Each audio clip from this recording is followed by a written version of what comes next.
On en a déjà eu sur la révolution quand vous parlez des Russes, ukrainienne. en même temps, les Russes ne pouvaient rien voir d'autre. Je voulais poser la question à Andrei Grachev, puisque vous dites... L'important, c'est la perception par les Russes de cela. C'est ça qui explique leur attitude aujourd'hui. Andrei Grachev, dans votre livre, vous dites qu'avec, au fond, avec cette affaire, Poutine a perdu l'Ukraine, d'après vous, avec l'affaire de Crimée. Écoutez, c'est un peu, je dirais, le raccourci par rapport à ce que je dis aussi d'autres choses. Mais quand j'ai dit tout à l'heure de ce que l'Ukraine paye le frais de grands malentendus, parce qu'il est devenu le terrain de la confrontation de quelque chose que je qualifierais les deux visions paranoïaques des Russes contre les Occidentaux. Parce que, il ne faut pas remonter trop loin dans l'histoire, mais il y a encore 2 ans, Poutine, ce n'était pas le diable en chair, c'était quelqu'un de très fréquentable. La Russie de Poutine était bienvenue dans toutes les réunions internationales. On voyait bien la perspective de gérer ensemble avec la Russie des grands conflits, des problèmes dans le monde. Or, qu'est-ce qui s'est passé depuis avec l'arrivée de la crise ukrainienne? C'est que Maïdan, en effet, mais pas que le Maïdan, c'est la gestion du dossier ukrainien, d'abord par l'Union européenne, qui a mis l'Ukraine, à mon avis, en ignorant complètement une énorme complexité de ce problème. On dit les Ukrainiens veulent cela ou ne veulent pas cela. Mais quels Ukrainiens? Il y a plusieurs Ukrainiens à l'intérieur de ce même pays. Il y a l'Ukraine de l'Est, il y a l'Ukraine russophone, il y a les Russes à l'intérieur de l'Ukraine, il y a l'Ukraine occidentale. C'est vrai que les participants de Maïdan, je vous l'accorde, ils ne parlaient pas de l'OTAN, certains l'ignorent son existence, mais c'est les dirigeants qui prennent les décisions. Parce que tout ce qui s'est passé à Maïdan, et surtout il y a 1 an, en février 21, c'était vu de la Russie.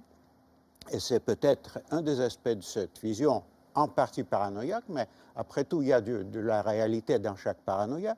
C'était la fracture d'un équilibre extrêmement fragile que représentait l'Ukraine. L'équilibre intérieur du point de vue démographique, économique, historique, autre. Deuxième équilibre qui a été fracturé, c'est l'Ukraine en tant que pont ou en tant qu'entité neutre, pas encore finlandisée formellement, mais aussi formellement parce que le Rada, le Parlement de l'Ukraine, avait voté le non-alignement de l'Ukraine, alors qu'avec la prise de pouvoir à Kiev par la fraction la plus dure, la plus nationaliste, et je dirais anti-russe, dans la nuit de février, c'est cet équilibre déjà stratégique vu de la Russie qui a été brisé.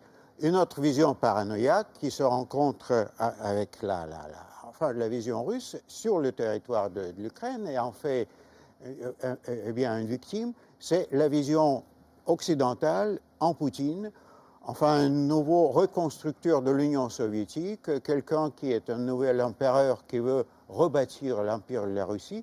Et donc, à mon avis, ces 2 grands malentendus, ils sont à l'origine de ce conflit et qui peuvent, malheureusement, à mon avis, nous pousser encore plus vers l'aggravation. Slobodan Despot.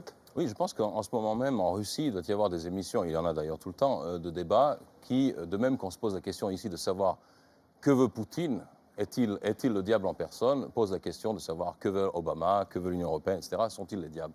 Donc, je veux dire, il y a effectivement une escalade qui réside ne serait-ce que dans le fait qu'on personnalise cette affaire. Mais je veux revenir sur un point qui est extrêmement important parce que c'est effectivement à partir, à mon avis, des événements d'Ukraine qu'on est entré dans une logique de confrontation avec la Russie de Vladimir Poutine. M. Glucksmann a parlé de révolution démocratique. Révolution démocratique, d'abord, c'est un oxymoron, c'est une contradiction dans les termes. Ensuite... Pas quand on vit en tyrannie. Ensuite, oui, justement, cette affaire ne date pas ni du 21 novembre 2013, lorsque ces manifestations ont commencé suite au refus de M. Yanukovych de signer l'accord de libre-échange avec l'Union européenne, ni le 22 février, lorsqu'il a été renversé en place de Maïdan. Ça a commencé en tout cas en 2004, vous y étiez sans doute, avec la révolution orange de la place Maïdan, la première fois où M. Yanukovych, chef du parti des régions, a été nommé Premier ministre. La rue, une manifestation organisée, l'a contraint à concéder quand il a volé les élections. à concéder un troisième tour Il n'a pas été nommé Premier d'élection où il a ministre. perdu au profit de M. Yushchenko. Depuis, la coalition Yushchenko, donc Yushchenko, Timoshenko, enfin de partis qui sont pro-européens, a continué de gouverner ce pays, alors qu'il y a eu toute une série d'élections législatives, anticipées ou non, qui ont été organisées de 2004 à aujourd'hui. 2006, victoire de Yanukovych. 2007, victoire de Yanukovych. 2010, victoire de Yanukovych à 30-35%. 2012, victoire de Yanukovych. Si l'Ukraine avait eu le même système majoritaire que la France, Yanukovych gouvernait avec 60% du Parlement. En 2002, l'UMP gouvernait avec 60% de l'Assemblée nationale en France, avec 33% des votes. Ouais. Et ce n'était pas le cas. Donc Yanukovych a passé son temps pendant 10 ans à gagner les élections et à ne pas gouverner parce que le gouvernement était entre les mains de gens qui étaient des pro-occidentalistes, qui, chaque parti pris isolément, n'avait absolument aucun soutien populaire, qui faisaient des alliances de circonstances, qui ont continué de gouverner et qui ont fini par renverser violemment ce Donc vous gouvernement. mentez sur Attendez, les je- chiffres et je les vous dates. interromps Et parce donc, laissez-moi finir. Et donc, c'est des dates fausses. nous discutons Des chiffres aujourd'hui, faux. nous discutons, je ne suis pas faux, ce sont des Si, chiffres que je mais vous non, donne. c'est faux. Mais vous pouvez dire c'est ce que une vous... Ils- en fait, ils ont excusez-moi, pas monsieur gagné, Glucksmann, on va juste pas une chose. refaire Non, non, on va pas le l'Ukraine. refaire. Mais est-ce que je Ils ont peux pas poser gagné. une question à M. Glucksmann Oui. qui n'arrête pas de dire que c'est faux? Bah, c'est faux, ouais. Est-il vrai que votre épouse est vice-ministre dans le gouvernement oui. actuel? Oui. C'est vrai? Oui. Vice-ministre dans le gouvernement donc de Kiev, Oui, de le Kiev, gouvernement putschiste. Oui. Il est normal. putschiste, mais de quoi vous me parlez? Le gouvernement qui a renversé Ok. le gouvernement élu de Vous Kiev. avez, vous On est avez bien le d'accord? ruban des envahisseurs du Donbass. Donc Ben, il arrêtez, vaut mieux porter le ruban des envahisseurs du Donbass que la croix gammée, comme certains des amis. Bien sûr, de moi je votre- porte la croix gammée. c'est J'ai une parlé de évidence certains absolue. des On ne va amis pas refaire la du révolution gouvernement ukrainienne. dont votre femme bien fait sûr, partie. Bien sûr, et oui, et c'est pour ça que vous savez qu'en Ukraine, l'extrême droite fait 2% aux élections quand elle fait 25% en France, et que Oui. les dirigeants qui ont gagné en pleine guerre Oui. les élections sont des dirigeants démocrates. C'est bien Donc, sûr. Est-ce qu'il est vrai? Et en Est-ce qu'il plus, est- vos chiffres sur les élections en Ukraine, je sais que tout le monde s'en fout, mais vos chiffres sont faux. C'est-à-dire que c'est Ils sont faux. pas Yanukovych n'a pas gagné les élections de 2006 et 2007, c'est Donc faux. nous savons que votre épouse fait partie du gouvernement de Kiev. Oui, On est bien d'accord. mon épouse qui est géorgienne, qui a participé aux révolutions. Non, il paraît que à maintenant l'Est. il a la nationalité. Ouais, elle a ukrainienne. pris la Bon, nationalité. on va pas faire un débat sur Mais La crise, Ouais. la crise ukrainienne, sans parler des chiffres, a révélé en réalité que ce pays était fracturé. Hein, qu'on le veuille ou non, une partie de l'Ukraine, notamment l'extrême sud, la Crimée, et l'extrême est, le Donbass, ont refusé ce coup d'État, révolution, appelons, Non, révolution il y a eu de des élections. Maïdan. Attendez, On je peut- termine. on Attendez, peut- attendez, je termine. Je rien, Il est quoi. clair que ces populations ont refusé le renversement de Yanukovych et la voie européenne ou atlantiste amorcée par le nouveau gouvernement de Kiev. Et donc ces gens-là ont voulu être pris en compte. Et c'est là où Poutine est assez fort parce qu'il arrive évidemment pour protéger les russophones de l'Est en disant ces gens-là ont besoin d'être entendus, donc il faut que le gouvernement de Kiev mette en place une sorte de décentralisation pour que ces populations soient entendues, pour qu'elles puissent pratiquer le russe. qu'on aurait dû faire avant. Eh bien sûr, Non, mais- seulement ces gens-là, et je termine, pardon, ces gens-là ont eu l'impression d'être ostracisés, les russophones d'Ukraine, hein, d'être ostracisés, de voir interdite la pratique de la langue russe dans les écoles, plein de C'est le point maladresses. clé, ça. Pardon. C'est le point C'est clé, ça. clé. Et c'est faux. toutes ces Ça va maladresses être interdit. ont Non, fait c'est une que, annonce, c'est une annonce. ont Ça fait va que être ces interdit. gens, Et c'est à un une annonce moment, désastreuse, et pas ouais. seulement des Russes ou des agents russes, ces gens ont pris leurs fusils de chasse, ont pris leurs armes pour dire niet au gouvernement de Kiev. Alors, Est-ce que répondez, je peux- Raphaël je peux- Glucksmann, je et peux puis juste après, rappeler on passe à autre chose que l'Ukraine. On ne va pas refaire est l'Ukraine un pays où il y a internellement. des élections, et elles ont eu lieu de manière démocratique, validées par toutes les instances internationales, sauf dans les territoires qui étaient contrôlés par les troupes russes ou pro-russes. D'accord ? Et ces élections, même à l'Est, dans l'Est russophone, ont donné une majorité aux candidats qui étaient pro-européens et qui étaient pro-Maïdan, même dans l'Est russophone. Et donc, moi, je veux bien qu'on raconte ce qu'on veut sur... les russophones se dressent, mais ce n'est pas une affaire de langue. Moi, je veux dire, tous mes amis sur Maïdan, parce qu'effectivement, je vais vous dire quelque chose, je vais valider ce que vous avez voulu suggérer avec votre référence à ma femme. Moi, je suis effectivement de parti pris dans cette question. J'ai été là-bas pour aider ces gens à faire leur révolution démocratique, puisque oui, quand on vit en tyrannie, on a le droit de se soulever, et ces révolutions sont créées par personne, que ce soit en Tunisie, en Égypte ou en Ukraine. Elles n'ont pas été créées par l'OTAN ou l'Union européenne, elles ont été créées par des jeunes gens qui étaient sur Facebook et Twitter et qui se sont mobilisés. Ça peut vous faire marrer, Bien sûr mais que ça vous fait marrer, c'est ça. Mais les Ça vous fait Américains marrer. ont mis des milliards dans Mais votre les Facebook. Américains n'ont pas mis des milliards dans... Mais bien sûr. Bon, ok, moi, j'ai été les sur fondations place, de je George suis Soros, désolé. elles font quoi? J'ai Elles été font sur... de la philanthropie, bien Bon, sûr. Pensez ce que vous Soyons- voulez, mais mais il y a des laissez gens, terminer la Glucksmann. il y a des gens qui Monsieur veulent vivre en Glucksmann, mais liberté. soyons Monsieur Glucksmann. sérieux. Vous parlez de la tyrannie en Ukraine. Quelle La tyrannie voilà, qui a Quelle été tyrannie tout à Et alors, les l'heure snipers qui tirent sur les- confirmée. Enfin, on y l'existence reviendra. d'un pays qui a connu non seulement les élections libres Validées par l'OSCE, dans des élections lesquelles, avant dans votre lesquelles, renversement. La alternativement, principale opposante est en prison. gagnaient les pro-russes, les anti-russes ou les pro-européens.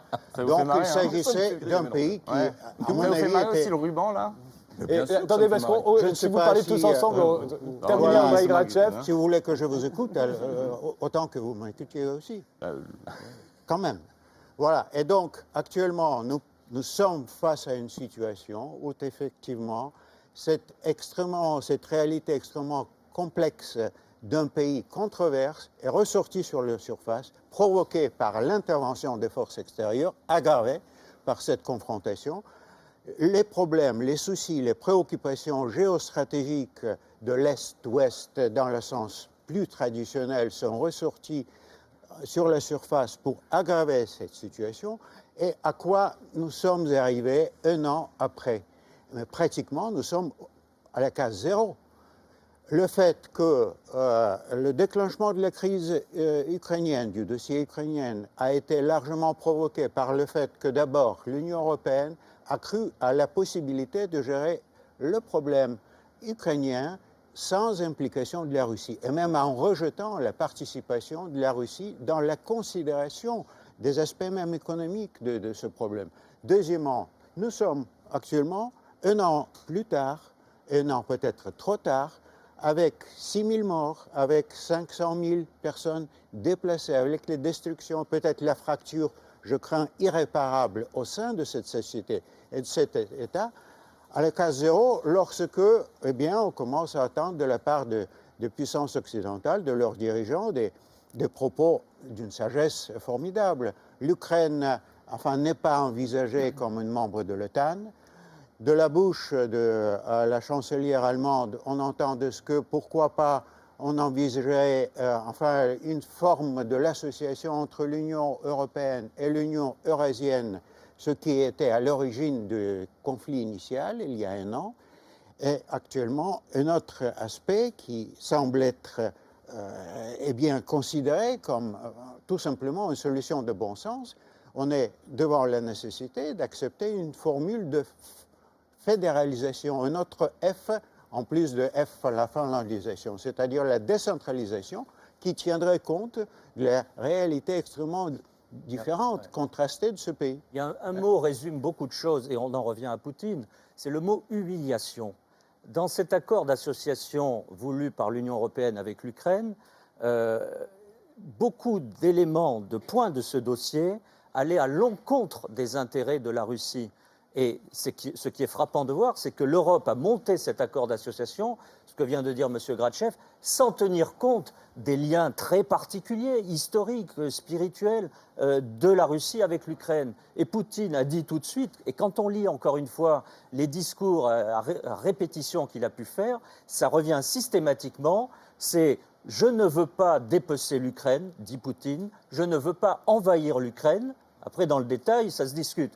Mais il dit l'Ukraine doit rester un pays indépendant, mais il faut que l'Union européenne et l'Amérique prennent aussi en compte les intérêts de la Russie dans cette région. Ce qu'on n'a pas fait, les Russes le ressentent comme une humiliation. Alors, je vais donner la parole à Manon Loiseau et à Hubert Védrine, qu'on entend peu, et surtout qu'on sorte de l'Ukraine, parce qu'il n'y a pas que l'Ukraine qui est en jeu. Il y a eu la Géorgie avant l'Ukraine. Il y a aujourd'hui la Lituanie, la Lettonie qui s'inquiètent. Il y a en Moldavie un parti pro-russe.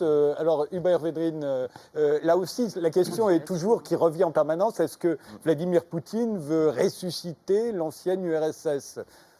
La vraie question, j'espère qu'on va y venir, c'est comment on sort de tout ça. Hein. Évidemment. Ce que le débat, d'ailleurs, rappelle, même ici, il faut sortir de ça. Il faut trouver une solution d'avenir.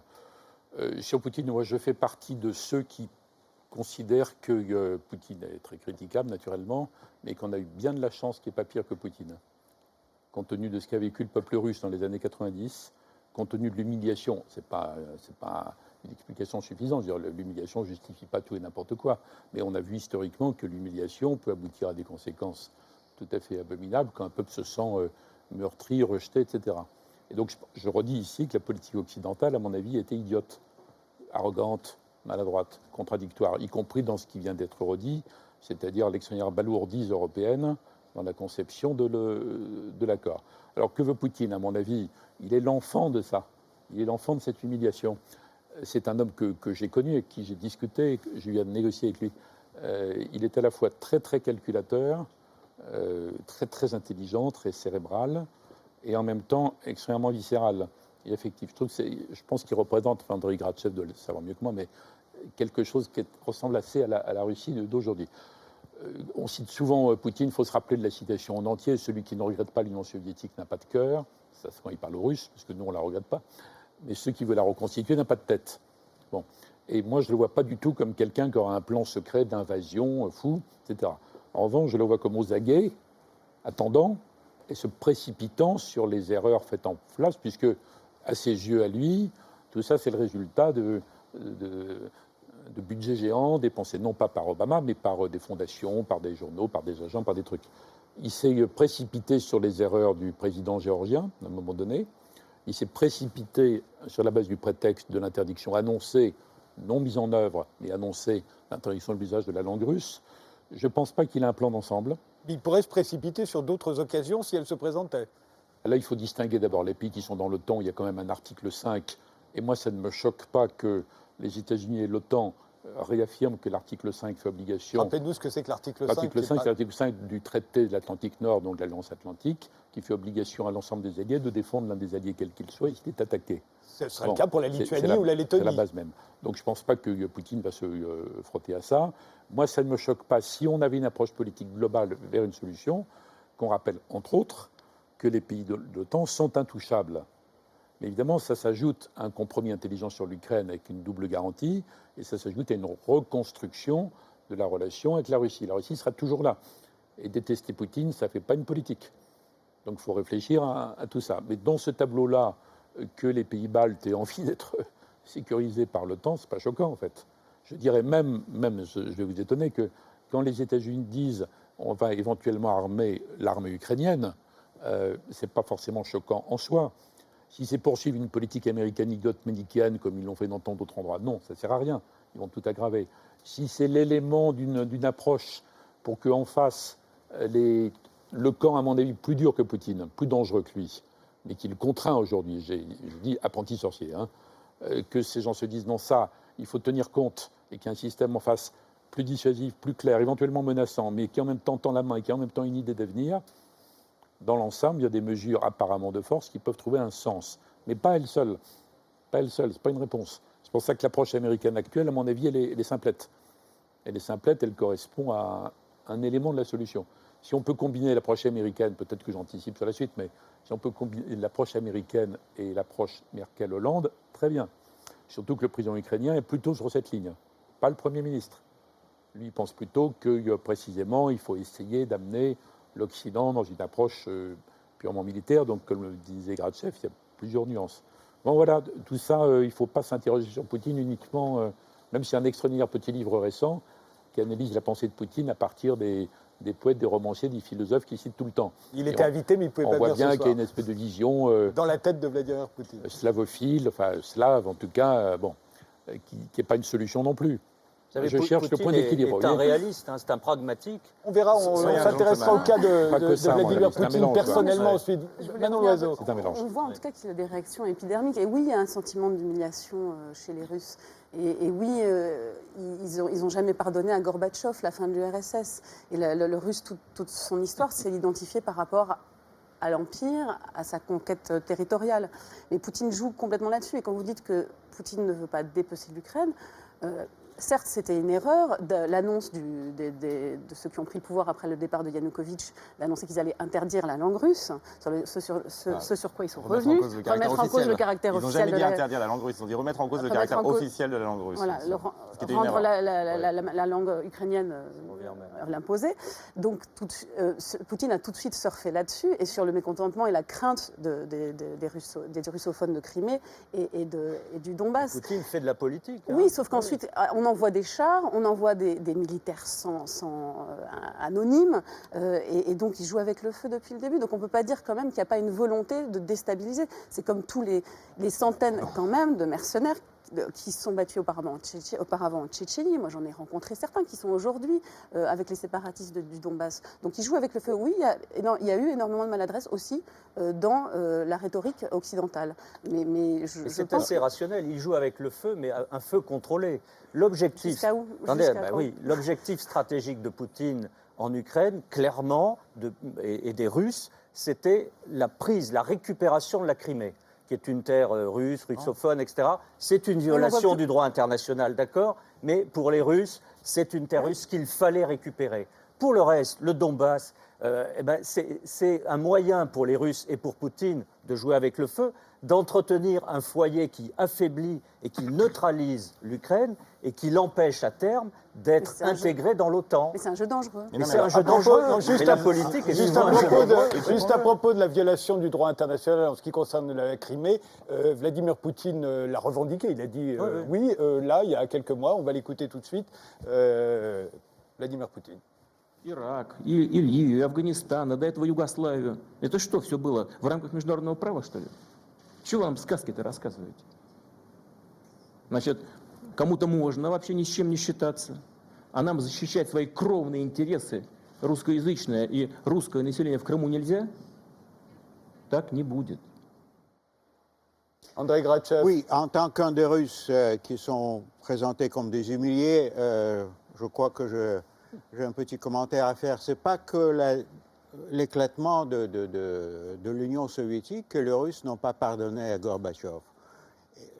Ils n'ont pas pardonné aux partenaires occidentaux, à Gorbatchev, d'avoir traité leur pays, la Russie déjà, post-soviétique, post-communiste, c'est-à-dire la Russie qui ne représentait plus comme l'Union soviétique de l'époque de Staline, même de Brejnev, le danger pour l'Occident, comme un pays vaincu, d'une part, et d'autre part, comme un sort de pays qui a disparu avec la disparition de l'Union soviétique de la scène internationale, et dont les intérêts ne doivent pas être pris en considération. Donc, curieusement, ça peut paraître ridicule, ou peut-être même amusant, mais dans la tête de Poutine, et vous avez peut-être le sentir dans ses propos, sa réaction est défensive. Il est en train de marquer les lignes rouges au-delà desquelles il ne veut pas laisser passer, enfin dans sa sphère naturelle de la présence, eh bien, la force, pour lui, expansionniste et peut-être même agressive de l'Occident, puisqu'il faut bien rappeler, il y a un autre aspect je dirais dans la réaction de Poutine qui ne doit pas être négligé. À côté des questions stratégiques, l'OTAN, effectivement, qui se rapproche des frontières. Il y a encore 3 ans, c'était la perspective de la Géorgie. Maintenant, ça se répète avec l'Ukraine. Donc, mais à plus de cela, il y a un danger politique, évidemment, pour le système Poutine, pour le régime Poutine.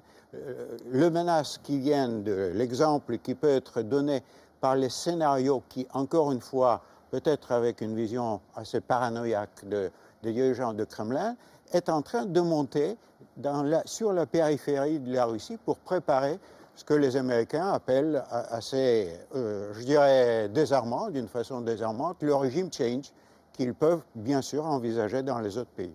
Védrine. D'abord, une phrase pour alimenter notre réflexion, c'est une phrase de Woody Allen, parce qu'on parle de paranoïa sans arrêt. Même les paranoïaques ont des ennemis. Donc ça peut, dans l'analyse russe, ça peut compter.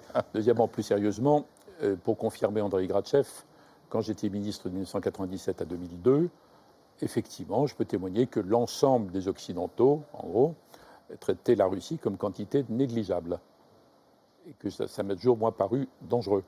Et on n'a jamais traité la Russie, qui posait 36 problèmes, mais comme étant un pays qu'il faut transformer petit à petit en partenaire pour gérer l'Europe, etc. Non, c'était vae victis. C'est ça qui dominait, sur le plan financier comme sur le plan... Pas tout le monde, mais enfin, c'était la dominante.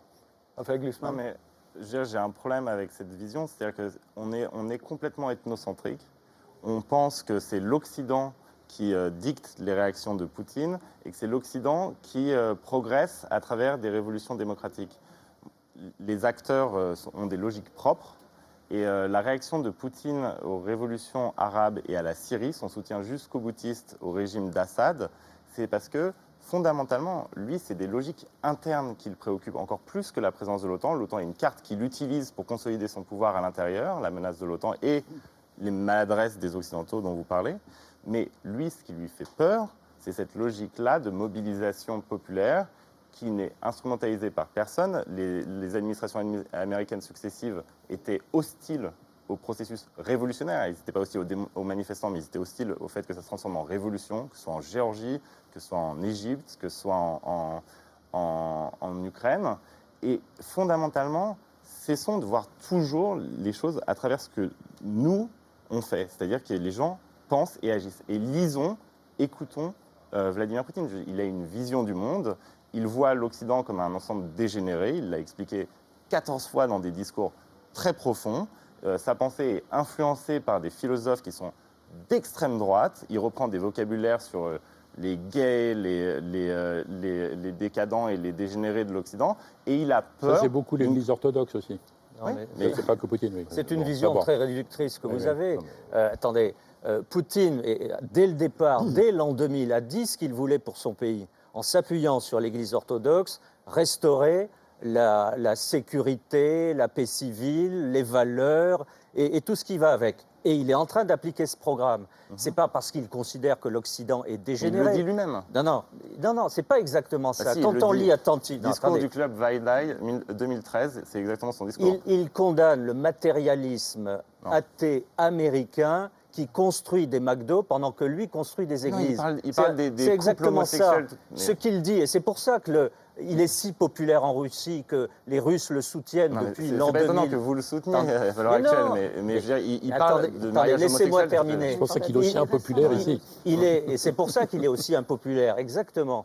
C'est qu'il propose un programme à son peuple, et ce peuple, que vous le vouliez ou non, accepte et valide et plébiscite ce programme. Mais C'est la très bien. restauration de la patrie russe, c'est la défense du patriotisme russe, l'exaltation des racines chrétiennes de ce pays, la défense du Alors pourquoi a-t-il mariage besoin un homme d'éliminer une les femme. opposants et de museler c'est les médias si jamais exactement son ça. peuple l'accepte? C'est ce que nous de n'acceptons bon plus cœur. en Europe, juste- en Occident. alors, mais les Oui, Russes mais qu'il ne le l'impose veulent, pas ça. au peuple voisin et qu'il laisse son peuple Mais décider de lui-même. il sans n'impose l'acceptation. pas. Les Juste Russes n'ont pas trop pour le faire choix, avancer il y a ce pas débat d'opposition. et Et on voir... mélange Ukraine et Russie. là. Voilà, et allons vers Oui. Vladimir Poutine, chef de la Russie, président de la Russie. Alors, est-ce que c'est le tyran des uns, le patriote sincère des autres, Vladimir Poutine? Déjà, on lui reproche d'assassiner régulièrement des opposants. C'est encore arrivé récemment. Ça n'était pas la première fois, regardez. Ces hommages après la mort de l'opposant russe Boris Nemtsov. Il a été froidement abattu hier soir à Moscou, à quelques mètres seulement du Kremlin. Aujourd'hui, les condamnations sont unanimes. Il était l'un des principaux adversaires de Vladimir Poutine. C'est terrible quand dans notre pays, on tue les gens qui croient en une Russie libre, démocratique et moderne. Pourquoi est-il mort? Ça a servi à quoi? En Russie, on éliminait et on élimine toujours les meilleurs. Inquiétude en Russie autour d'une mafia de plus en plus active dans les milieux politiques. Hier, c'est un député très en vue qui a été assassiné. Sergueï Yutchenkov était l'une des figures du libéralisme russe, connu aussi pour sa défense des valeurs démocratiques. Il a été abattu de plusieurs balles alors qu'il rentrait chez lui en fin d'après-midi. Beaucoup d'émotions après l'assassinat de la journaliste russe anti-Poutine, connue pour avoir couvert et dénoncé la guerre en Tchétchénie. Les États-Unis se disent choqués par le meurtre de cette femme tuée par balle en bas de chez elle. On notera le silence du Kremlin. Il n'a pas survécu à son empoisonnement. L'ex-espion russe réfugié en Grande-Bretagne, Alexandre Litvinenko, est mort hier soir. irradié. Avant de mourir, l'ex-agent a pointé du doigt le président russe Vladimir Poutine, commanditaire selon lui de son assassinat. Ce double meurtre en Russie qui relance les doutes et les inquiétudes sur l'exercice des libertés. 2 ans et demi après l'assassinat d'Anna Politkovskaya, c'est un avocat spécialiste de la Tchétchénie qui a été tué, ainsi qu'une journaliste à ses côtés. Pour les défenseurs des droits de l'homme, ces meurtres sont aussi graves, aussi importants que celui d'Anna Politkovskaya il y a un peu plus de 2 ans, qui elle aussi dénonçait les exactions commises en Tchétchénie et dont les véritables assassins courent toujours. Manon Loiseau, je l'ai dit tout à l'heure, vous aviez réalisé un film intitulé « Meurtre en série au pays de Poutine ». Pour vous, c'est le commanditaire de tous les assassinats qu'on lui impute? Non, c'est pas ce que le film raconte. Non, d'ailleurs, je pourrais faire un numéro 2, Meurtre en série au pays de Poutine. Staline disait « Niet человек, niet problème », pas d'homme, pas de problème. Je ne pense pas que Poutine soit le commanditaire des meurtres. Je pense qu'il y a certainement un climat qui a été créé sous Poutine qui favorise ce genre d'assassinat politique. Et voilà, et l'assassinat de Boris Nemtsov il y a quelques jours donne un signal très inquiétant. Pourquoi celui-ci? Parce qu'il est... Ça fait très longtemps qu'il est dans l'opposition. Il ne menace personne, Boris Nemtsov. Il était l'un des seuls encore de l'opposition, avec Alexei Navalny qui est en prison, qui a été empêché d'aller à la manifestation, empêché d'aller à son enterrement. Il appelait à une manifestation pour la paix en Ukraine et il a été assassiné 2 jours avant. Donc aujourd'hui, on nous sort une piste tchétchène, évidemment, parce que ça, c'est souvent la piste tchétchène. Le principal suspect a été déclaré par Ramzan Kadyrov, l'actuel président tchétchène, héros et patriote. En même temps, aujourd'hui, il apparaît qu'en fait, ses aveux, il a avoué donc avoir tué Boris Nemtsov. Ses aveux ont été extorqués. On voit mal le lien entre l'assassinat de Boris Nemtsov et une piste tchétchène. Le Kremlin dit que ce serait pour les raisons qu'il aurait soutenu l'équipe de Charlie Hebdo. Tout ça paraît très très peu vraisemblable. Et l'assassinat de Boris Nemtsov, pour beaucoup de Russes, signifie aujourd'hui que tout est possible. Alors il y avait déjà eu l'assassinat de Madame Politkovskaya et bien d'autres assassinats qui sonnaient le glas et qui étaient annonceurs d'une période sombre, mais celle-là paraît particulièrement... Ça reste une question importante, en tout cas vue d'ici. Est-ce que Vladimir Poutine, c'est un tyran ou est-ce qu'au fond, c'est le chef de la Russie et que la Russie se reconnaît en Vladimir Poutine? Alors, Slobodan Despot? Oui, de nouveau, moi, je n'aime pas beaucoup cette personnalisation de tout ce contexte. Au fond, il ressort de ce débat 2 choses. Là, d'une part, le fait que si on éliminait Poutine, tout rentrerait dans l'ordre. Poutine en tant que personne, et non pas, par exemple, tout le système de pouvoir, le système de défense, le système politique, le système du renseignement, le système de l'économie russe, qui fonctionne en accord avec Poutine, dont Poutine est le garant, le représentant, comme M. Obama l'est du système américain. Cette personnalisation revient dans la tête des gens, puisqu'il n'existe que ça. On ne parle jamais de l'État russe, du gouvernement russe. On ne parle que de Vladimir Poutine.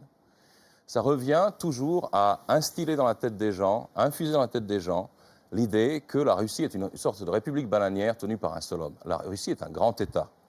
Sans la Russie, je vous le rappelle, vous ne pouvez plus envoyer des gens dans l'espace, vous ne pouvez plus ravitailler la station spatiale. C'est quand même pas les Caraïbes.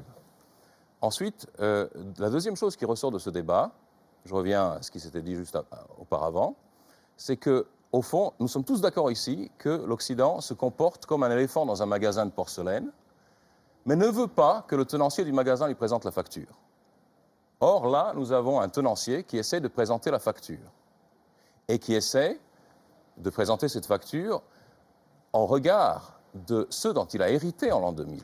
Il a hérité d'un pays qui, sous Yeltsin, était devenu un paradis mafieux.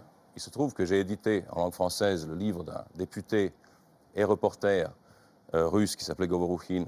Le livre s'intitulait « La grande révolution criminelle », qui décrivait le pillage systématique à grande échelle de la Russie à une époque où une troupe de théâtre pouvait se déclarer, obtenir un brevet d'exportation de cuivre et endommager l'État russe pour des milliards à titre privé, ce qui a donné lieu à la caste des oligarques qui étaient des individus dotés d'un pouvoir infini et qui réglaient leurs comptes. il est extrêmement difficile de savoir, de faire la part entre des règlements de compte éventuellement qui sont ceux de l'État et ceux du système mafieux ou des restes du système mafieux hérités de l'époque Yeltsin. Ça, c'est une chose. Ensuite, j'aimerais bien vous tendre un miroir. Nous discutons ce soir sur l'hypothétique responsabilité du président de la Russie dans l'assassinat, très hypothétique, dans l'assassinat de 7, 8 ou 10 personnes sur une quinzaine d'années. Au même moment, sans que personne ici ne s'y oppose, le président des États-Unis, tous les matins, signe des décrets d'assassinat de gens qui ne lui conviennent pas aux 4 coins du monde. L'année dernière, ce sont 3700 personnes qui ont été tuées dans le monde à coups de missiles sur ordre signé du président des États-Unis. Personne ne dit rien. Imaginez que M. Poutine, au nom des intérêts souverains de sa nation, comme le fait M. Obama, décrète que, je ne sais pas, le président géorgien dans son palais là-bas, ou que le chef des renseignements britanniques, qui vient de faire une déclaration de guerre à la Russie, soit une menace pour la sécurité de la Russie et balance un drone sur leur tête. Mais vous imaginez la réaction dans le monde? Or, c'est exactement ce que font les États-Unis. Expliquez-moi ça. Non, c'est un peu différent, ce sont des opposants politiques internes en Russie. Non, mais je suis d'accord. C'est pas la même chose. Oui, mais excusez-moi, mais c'est beaucoup plus grave. Les opposants politiques américains ne sont pas véritablement assassinés dans la rue à 2 pas de la Maison-Blanche, mais je ne suis pas là du tout pour défendre la politique américaine. Peut-être le cas de Martin Luther King, mais enfin... Peut-être, oui, mais c'était il y a quand même 50 ans. Donc, je veux dire, je ne suis pas du tout là pour défendre la politique d'assassinat par drone des États-Unis que je trouve scandaleuse. Donc, c'est pas la question. Par contre, quand on me pose la question de savoir pourquoi on parle autant de Vladimir Poutine, mais parce que depuis son accession au pouvoir, il a ultra personnalisé la figure du chef, qu'il est présent 24 heures sur 24 dans les médias russes, sauf là depuis une semaine, c'est ce qui a suscité l'émoi généralisé. Et qu'on le voit chassant le tigre, torse nu, sur un chasseur, distribuant des couteaux aux soldats qui partaient égorger les Tchétchènes. Et que, fondamentalement, on retrouve dans son régime toutes les caractéristiques d'un régime autoritaire. C'est-à-dire que les opposants meurent, on ne saura jamais qui les tue. Le chef est absolument déifié. Et par ailleurs, il y a un rapport à la guerre et à la violence qui est totalement banalisé, parce qu'on a besoin d'une figure de l'ennemi dans un régime autoritaire pour survivre.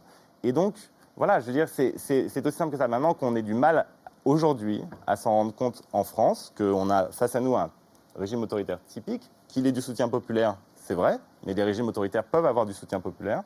Ça prouve juste qu'on ne sait plus, en France, ce qu'est une démocratie et ce qu'est un régime autoritaire. Il y a eu une sorte d'inversion des valeurs. On se pose comme des commentateurs neutres. Eh ben, on ne peut pas être neutre entre une démocratie et un régime autoritaire. Juste, je vous donne tout de suite la parole, mais c'est vrai que Vladimir Poutine fait fantasmer aussi bien ses supporters que ses adversaires. D'ailleurs, on lui prête énormément d'être invincible, de tuer des ours, d'être autiste ou d'être l'homme le plus riche du monde. Vous allez voir quelques exemples parmi de très très nombreux exemples.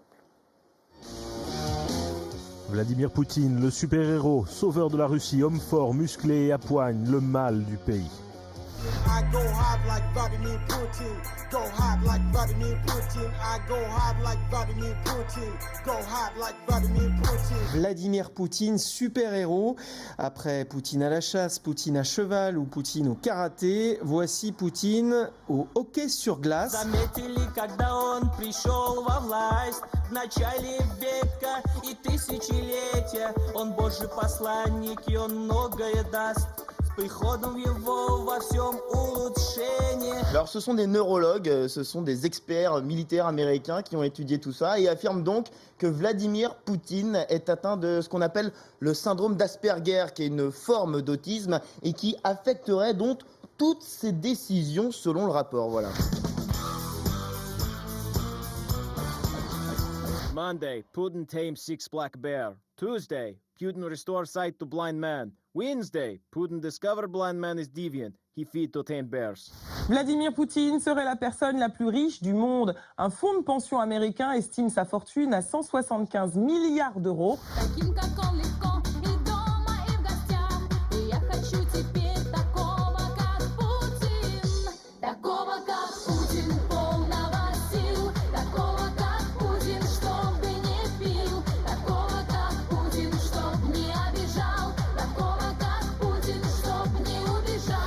aventures de Vladimir Poutine. On ne s'en lasse pas. Comme chaque été, il se donne en spectacle. Dernière trouvaille, une sortie en Harley-Davidson. La télévision russe est fière de l'annoncer. Voici Vladimir Poutine en gravure de mode.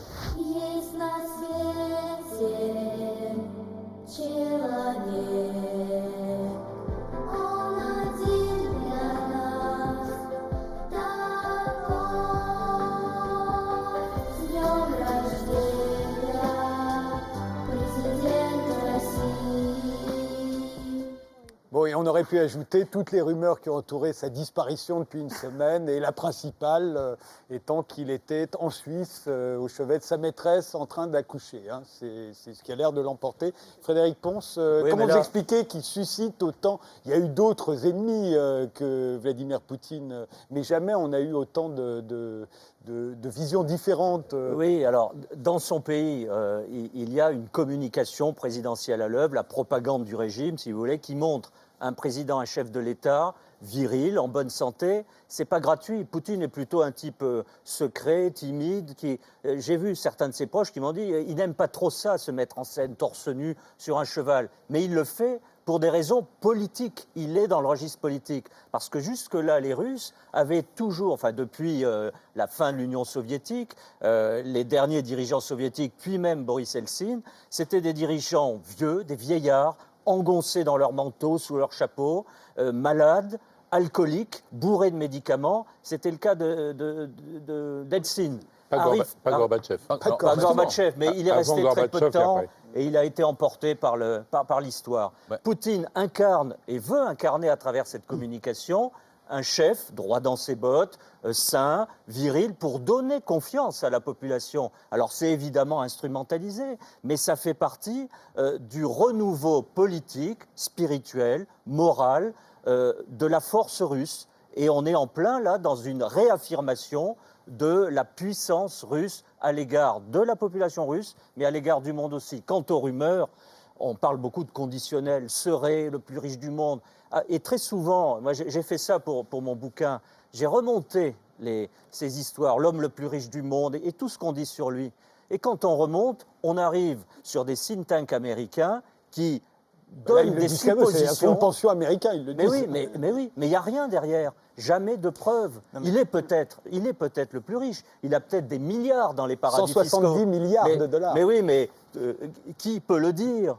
Et manifestement, nous n'avons pas les éléments. Comme Poutine serait le commanditaire, donc on dit non, il n'est plus le commanditaire des meurtres, mais il pourrait les avoir inspirés. Et puis il y a un climat. On va très loin. Mais attendez, juste qu'on puisse commenter comme ça, je suis désolé, qu'on puisse commenter comme ça les images qu'on vient de voir, alors que vous savez, il n'y a pas besoin de remonter dans les livres d'histoire pour savoir ce que c'est que le fascisme. Le fascisme, c'est un chef qui se met en œuvre comme ça, avec des enfants qui chantent et qui disent « vous êtes Dieu sur terre ». Et vous pouvez commenter ça en disant « oui, vous comprenez, c'est un petit calcul politicien », mais c'est la nature d'un régime et on n'arrive même plus à le penser en France. Parce qu'on a, dans quel régime se trouve la Russie? Il faut le préciser, et de façon très tranquille. La Russie est une démocratie autoritaire, une démocratie. Les premiers opposants à Poutine, ce n'est pas le malheureux M. Netsov, qui ne représentait pas grand-chose. Il y a une opposition parlementaire des communistes, une opposition social-démocrate, ultranationaliste. Ils font des voix et des députés. C'est ça l'opposition. Il y a des élections. Et la Russie, je termine, pardon. Oui. La Russie est une démocratie de 20 ans. Elle n'est pas apaisée comme la nôtre, qui a 200 ans d'existence. Et nous avons connu, nous aussi, dans l'histoire de notre démocratie, des périodes extrêmement sanglantes et difficiles. Ne pas l'oublier. C'était au début. Un mot d'Hubert Védrine sur les assassinats. Vous vouliez dire un mot et Andrei Grachev. Okay. Oui, sur les assassinats, je reviens donc un peu en arrière. J'ai été frappé par une déclaration d'Adam Michnik, vous savez, qui était une des grandes figures de Solidarność, interrogé là-dessus. Et il rappelait un meurtre qui avait eu lieu après la prise du pouvoir par Jaruzelski, du prêtre qui s'appelait Populescu, c'est ça? Oui. Et il disait, et lui-même disait, il était totalement anti-Jaruzelski, mais il disait, c'était évidemment pas Jaruzelski. Simplement, c'était des services qu'il ne contrôlait pas et qui trouvaient que Jaruzelski était beaucoup trop faible, beaucoup trop mou avec l'Église catholique, qui était le lieu de l'opposition. Donc, ce que je veux dire par rapport aux assassinats, en fait, on ne sait pas. Mais on disait entre nous, ça ne peut pas être Poutine le commanditaire personnel direct, enfin, on n'en sait rien, mais ça ne paraît pas de logique. Mais ce qui s'est passé, c'est, à mon avis, c'est très grave pour Poutine. Parce que Poutine, il est arrivé après le chaos de Yeltsin, et il a incarné la verticale du pouvoir, le rétablissement d'une autorité dans cette espèce de chaos géant qui était devenu la Russie. C'est ça qui est populaire, d'ailleurs. Donc si le même Poutine, parce qu'il a joué avec des forces dangereuses, qu'il ne sait plus comment canaliser maintenant, il faut peut-être l'aider, d'ailleurs, bon, c'est autre chose. Le même Poutine ne contrôle pas ça, donc a contribué à créer une situation dans laquelle des gens peuvent liquider les opposants en pensant qu'ils seront couverts, qu'on ne les trouvera pas. C'est presque aussi grave, pas aussi grave humainement, que d'être responsable. Mais politiquement, je voudrais savoir ce qu'en pense Andrei Grachev, mais je pense que c'est grave pour ce qu'incarne Poutine à travers ce culte de la personnalité ridicule, vous voyez. Est-ce que c'est pas très grave le fait qu'il ne contrôle plus l'exercice de l'autorité et de la violence? Voilà, soyons sérieux, parlons de phénomène Poutine plutôt que du personnage, parce que Poutine, à sa manière, c'est vrai, l'incarnation de cette Russie qui est, je dirais, au milieu du gué en quelque sorte. N'oublions pas, après tout, son passé assez récent, son passé qui la rattrape actuellement. Poutine tyran, Poutine dictateur, n'oublions pas déjà qu'il s'agit d'un président élu pendant 3 suffrages, pendant 3 élections, et donc incontestable selon les procédures démocratiques. Déjà, c'est un premier élément, à mon avis, à retenir. Deuxième élément, Poutine tsar, par exemple, voilà, c'est une image qui arrive souvent quand on parle de la Russie. Quelqu'un, je crois que c'était Winston Churchill, qui disait la Russie, c'est un pays dont on peut dire n'importe quoi, ça va être vrai. Poutine, c'est pareil, à peu près. C'est à la fois un mini-Staline, ou peut-être un Staline, enfin une imitation de Staline, mais c'est aussi un Pierre le Grand. Enfin, de toute façon, il s'identifiait au moins au départ oui, parce que dans de votre son livre, mandat. vous dites qu'il a des ambitions beaucoup plus modestes, d'après vous. Voilà, Poutine. exactement. Mais entre Pierre le Grand, si on fait la liste des tsars, et Ivan le Terrible, il y a quand même de l'espace.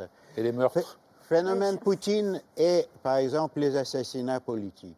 Là, évidemment, c'est un constat à faire. Un métier d'un politique, surtout d'un politique d'opposition, est un métier à risque. Un métier peut-être mortel dans la Russie d'aujourd'hui.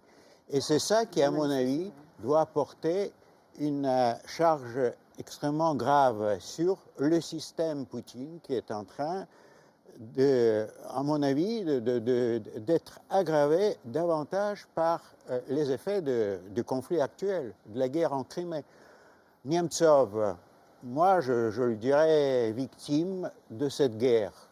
Une des victimes de la guerre en Ukraine, tout comme Politkovski était la victime de la guerre en Tchétchénie.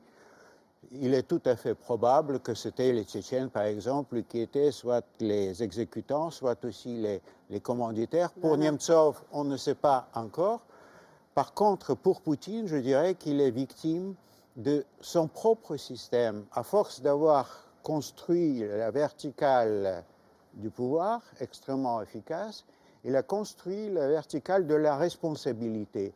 Et c'est cette responsabilité qui actuellement il est obligé de porter sur ses épaules, puisqu'en plus, Poutine, il y a une succession de Poutine. Il y a eu un Poutine pro-américain en tout départ, pro-européenne par la suite, et il y a maintenant, à mon avis, on peut observer un Poutine qui était peut-être un a-idéologique, pragmatique au départ, qui se transforme aux forces de l'évolution de la situation. Après tout, 15 ans au pouvoir, vous n'en sortez pas indemne, et surtout s'il s'agit d'un pouvoir, enfin, de type monopole que possède Poutine.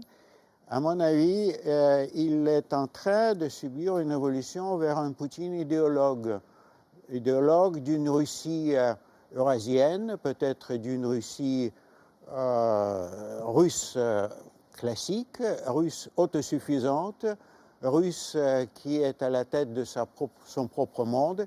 Et donc, de ce point de vue, il s'agit d'une évolution préoccupante parce qu'on est face à un personnage qui, de plus en plus, donne des signes de se considérer comme quelqu'un qui est trahi par l'Occident, De ce point de vue, il est autant élève de l'école de KGB que l'élève de ses relations avec l'Occident, mais aussi il se sent trahi par sa propre société, parce que pour ce troisième mandat, alors qu'il croyait qu'il va être applaudi et reçu comme le sauveur de la Russie, après voilà une parenthèse de Medvedev, au contraire, il a été accueilli par les manifestations de protestation dans les rues de Moscou. Et donc, c'est à partir de ce moment que dans le langage de Poutine, on a pu trouver des formules genre cinquième colonne, national traître, les opposants équivalents des agents de l'étranger. Donc ça, il s'agit d'une dégradation de la situation dont il porte certainement une responsabilité. Monsieur Madame Despot. Ce qui me frappe dans ce que vient de dire M. Grachev, c'est qu'on oublie un petit peu, dans tout ce contexte, le fait que tous les dirigeants de tous les pays de l'ex-bloc soviétique sont issus d'un même moule. Quiconque a plus de 50 ans aujourd'hui est issu du moule soviétique, que ce soit en Russie, en Ukraine ou ailleurs. À la base de leur éducation, au moment où leur psychologie se forme, ils n'ont absolument aucune des valeurs qu'ils défendent aujourd'hui. Leur éducation, du point de vue des valeurs qu'ils ont aujourd'hui, est une table rase. Leur éducation, c'est qu'il faut tenir le pouvoir, il faut être dans la structure et il faut surnager. C'est ce qu'il fait, donc C'est ce qu'il fait, mais c'est ce qu'ils font tous. Vladimir Poutine, en ce moment. C'est ce qu'ils font tous. C'est ce qu'ils font tous. N'oubliez pas Gorbatchev. Et Gorbatchev également. Mais la différence entre Poutine et Gorbatchev, c'est qu'on a eu en Occident, vous vous en souvenez, moi je m'en souviens, j'étais jeune, mais je m'en souviens, il y avait ce qu'on appelait la Gorbimania. Mais c'était du délire, la Gorbimania. Et là, c'était un culte de la personnalité encore beaucoup plus caricatural que celui de Poutine pour utilisation interne en Russie, mais là, c'était pour utilisation externe dans le monde occidental, parce que Gorbatchev nous plaisait. Il nous rassurait, il était en train de disperser l'héritage soviétique et l'Empire. Mais, je veux dire, ce qu'on oublie dans tous ces débats, toute blague à part, c'est que pendant qu'on parle de Poutine, pendant qu'on parle d'un opposant, d'un autre opposant, on oublie que les enjeux de toute cette polémique concernent des centaines de millions de personnes. Ça concerne le destin des Russes, ça concerne le destin des Ukrainiens dont le pays maintenant n'est plus qu'une théorie, je veux dire, vu le degré de haine qu'ils se vouent mutuellement, et ça concerne notre destin d'Européens à nous, parce que lorsque nous cesserons ici à Paris de nous intéresser à ce qui se passe en Russie, ben la Russie, elle sera encore là, à moins qu'on ait fait une guerre nucléaire. Je veux dire, il y aura quelqu'un d'autre, mais ce pays va exister. L'Europe doit exister. Or, l'Europe est en train, à mon avis, l'Union européenne en tout cas, est en train de poser les bases d'un conflit durable qui va installer l'incompréhension, la haine, et non pas la guerre, parce que la guerre, c'est la guerre entre l'Europe ou l'OTAN et la Russie, ça veut dire la fin. Mais une espèce de hostilité latente, de bruit de bottes permanent, qui ne profitera à personne sur ce continent. Alors justement, je vous propose de terminer l'émission là-dessus. Il nous reste du temps, je vous rassure.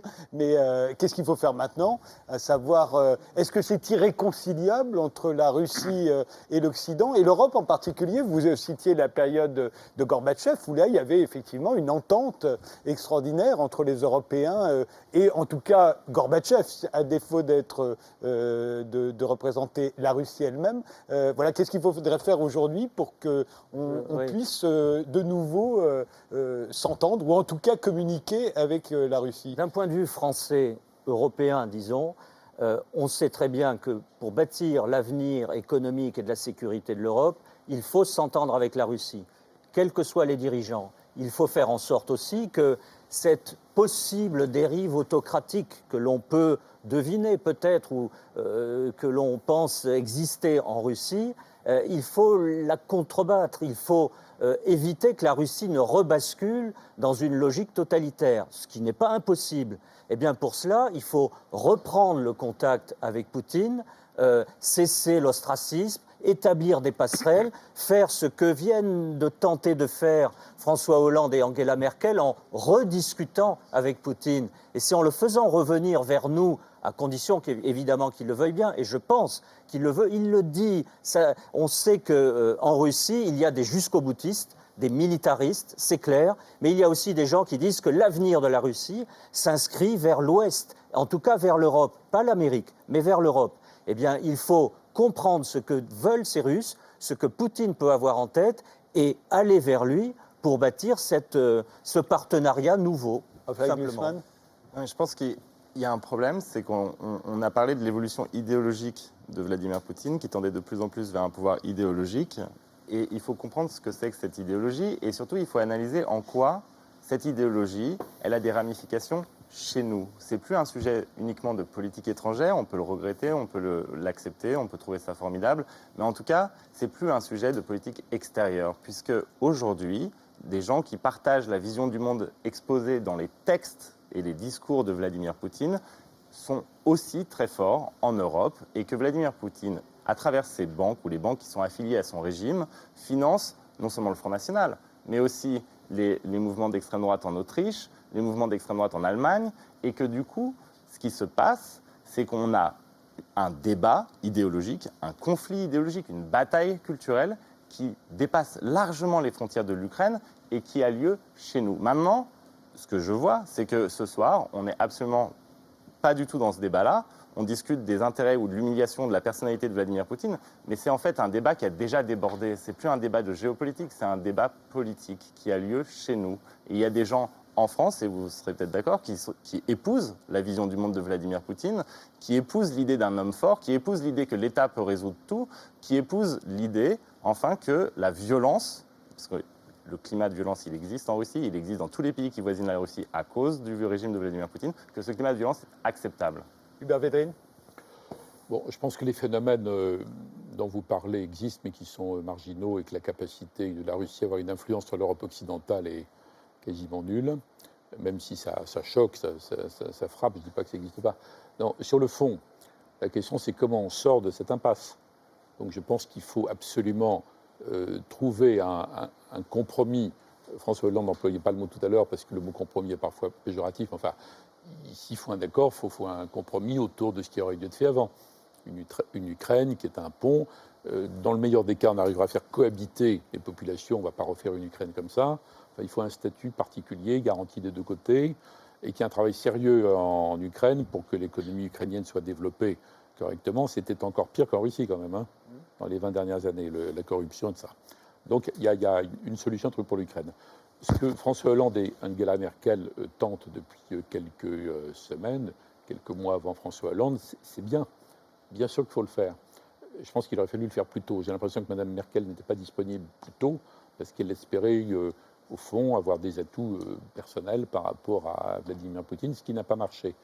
Au-delà de ça, il faut reconstruire une relation entre l'Europe et la Russie, et on n'a pas le choix entre disons une sorte de renoncement où on accepterait tout ce que fait Poutine ou le nationalisme russe, et puis l'affrontement et la guerre. C'est absurde. Il faut combiner tout ça. Donc, à mon avis, il faut une politique très claire sur les limites à ne pas franchir. J'ai parlé tout à l'heure de l'OTAN et de l'article 5. Une politique dissuasive qui devrait aider Poutine, si c'est encore possible, je ne sais pas. Poutine de s'appuyer là-dessus pour contenir des forces nationalistes débridées en Russie. Donc, il faut être clair, précis, dissuasif, dur, mais en même temps avoir une vision de l'avenir. Et dans l'avenir, il y a toujours la Russie. En effet, avec ou sans Poutine, il y a toujours la Russie qui est toujours à côté. Et il faut que la Russie soit un partenaire par rapport à ça. On aurait par exemple extraordinairement besoin de la Russie dans les affaires du Moyen-Orient. La Syrie, c'est plus compliqué, mais le Moyen-Orient en tant que tel, par Irak, etc., Iran, on n'a pas des intérêts absolument contradictoires. Donc il faut voir tout ça. Les objectifs ne sont pas les mêmes. Je ne pense pas qu'on puisse attendre grand-chose des Américains parce qu'on a soit Obama qui est faible ou qui est obligé de montrer qu'il est très dur pour essayer de convaincre le Congrès sur le futur accord avec l'Iran s'il a lieu. Donc il n'a pas une politique de solution, en fait. Il a une politique de position qui est une guerre tranchée. En revanche, ce qui est entamé en Europe, et je sais que les autres Européens espèrent que le schéma Merkel-Hollande va marcher, en fait. Même si les Polonais sont plus méfiants, les Italiens plus compréhensifs, ça dépend, il y a tout ça, vous voyez. Donc il faut inscrire ça dans la durée, il n'y a pas d'autre solution. On ne va pas régler ça par la guerre, ni par une exagération sans fin des sanctions très préjudiciables à la Russie, mais aussi à l'Europe. Donc il faut un fil politique réaliste. C'est comme ça que petit à petit, on commencera à apaiser le ressentiment, l'humiliation qu'on peut juger hystérique, absurde, infondée du côté russe. J'ai une question en fait. Mais il faut donc combiner la fermeté, la clarté et la vision d'avenir. Si la personne qui est face à vous ne veut pas le compromis. Oui, vous avez raison de poser la question, mais on peut pas prouver que ce soit le cas parce que sinon Poutine se serait lancé dans d'autres aventures beaucoup plus insensées que l'affaire de la Crimée et de la Géorgie. Il ne se serait même pas prêté aux accords de Minsk, qui n'aurait aucun intérêt pour lui dans ce cas-là. Donc moi, je pars plutôt de l'hypothèse, et je connais beaucoup d'experts qui partagent cette idée, que Poutine est fort critiquable, mais que, je ne veux pas dire qu'il est centriste en Russie, mais il ne représente pas ce qu'il y a de plus dur en Russie avec lequel on ne pourrait pas traiter du tout. De toute façon, comme on ne peut pas prouver que c'est impossible, vous n'avez pas les aimants pour prouver que c'est impossible, il faut tenter ça. C'est ce qu'on tente depuis longtemps. Non, c'est pas tenté depuis longtemps, c'est tenté depuis très peu de temps, pas assez longtemps, et on ne va pas refaire la liste d'occasions perdues, il y en a eu beaucoup. En tout cas, ça mérite d'être tenté avec fermeté et ouverture mélangées.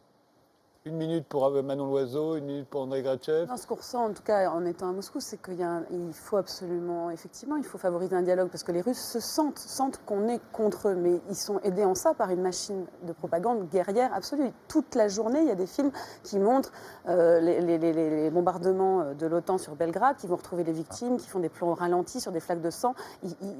Cette impression que nous, on veut la guerre contre eux, ils l'ont en permanence. Comme les témoignages sur des femmes qui fuient le Donbass avec des enfants qui disent qu'il y a des femmes et des enfants éventrés. Donc oui, il faut maintenir un dialogue. Ça, il faut essayer. Il faut essayer complètement. Par contre, moi je pense que l'assassinat de Boris Nemtsov peut faire craindre le pire, parce que est-ce qu'il n'est pas en train de se faire dépasser par un courant va-t-en-guerre et des forces nationalistes qui sont là. Donc effectivement, à ce moment-là, il faut lui donner une porte de sortie. Ça y est, il faut aider Poutine. La conclusion, justement, c'est pas pour rien. Je pense qu'il faut essayer de maintenir un dialogue. Pas aider en l'approuvant. Je suis très sensible à cet article de propagande qui vient d'être cité. C'est vrai que maintenant, dans votre présentation, le fait que Belgrade ait été bombardée, ville ouverte, bombardée avec ses populations civiles, ses ponts, ses musées, ses hôpitaux, n'est qu'un article de la propagande de Poutine. Il ne faut quand même pas oublier que Belgrade a été effectivement bombardée pendant 78 jours par l'Alliance des démocrates immaculés. Sans déclaration de guerre, et qu'ensuite ces mêmes démocrates ont détaché de la Serbie la province sud qui s'appelle le Kosovo, ont reconnu son indépendance internationale, alors que même qu'il existe aujourd'hui encore une résolution des Nations Unies, la résolution 1244, qui stipule la souveraineté de la Serbie sur le Kosovo. Et ces mêmes démocrates... d'un mot de Milosevic pour empêcher ça. Excusez-moi, mais ces mêmes démocrates vont donner des leçons de respect du droit international à la Russie. C'est le ressortir aujourd'hui dans le contexte de l'Ukraine. C'est la manière dont c'est utilisé. Dernier mot pour André Gratchev. Oui, peut-être 2. J'ai dit les derniers mots. À mon avis, c'est caractéristique pour cette évolution de Poutine dont on vient de parler. Poutine, il y a encore 3-4 ans, il se référait au cas de Kosovo, précisément, comme la violation du droit international, comme évidemment une situation inacceptable et intolérable, alors que maintenant, Poutine se sert de précédents de Kosovo pour justifier son action en Crimée.